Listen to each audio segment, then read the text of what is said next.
5 calls from. Welcome back. Apparently, President Trump saying the FBI may have to intervene after Texas lawmakers fled their state over a redistricting fight. Democrats say they're taking a stand against gerrymandering. Doug Luzader is live in Washington this morning. Doug, good morning.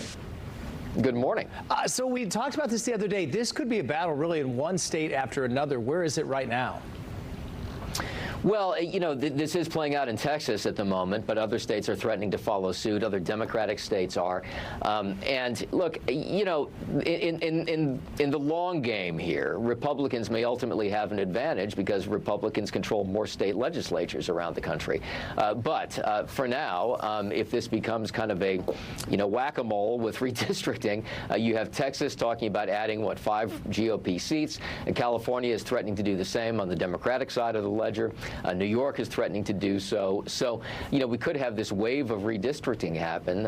It just all depends on what happens in Texas here. And it may be that even if all this redistricting takes place, you know, we could see a wave election next year, for instance, where it really doesn't matter. This is all just kind of on the margins. But if this is a really, really close congressional contest around the country next year, you know, a handful of seats can make a big difference. There's a lot at stake for sure. Let's talk about the Jeffrey Epstein case. The House Oversight Committee has subpoenaed a number of politicians related to this. Yeah, I mean, the investigation continues, and you know, it is bipartisan.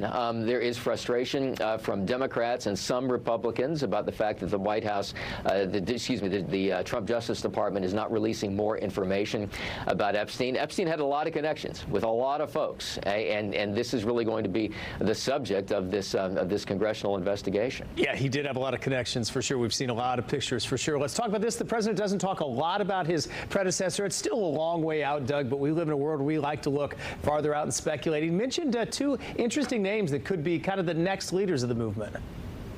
Yeah, he doesn't really get into this that often. Normally, he kind of punts when he's asked about this. Yesterday, he was asked, though, about who would be the successor for the MAGA movement, and indicated that, you know, perhaps J.D. Vance would, you know, be in a good position to do that. Also mentioned Marco Rubio. So, you know, there's not a whole lot of talk about this yet, but we're going to hear more and more about this as we get deeper in the Trump term. Yeah, you'll hear a lot more of it. Got to leave it there. Covered a lot of ground, Doug. Good to see you as always. Thank you.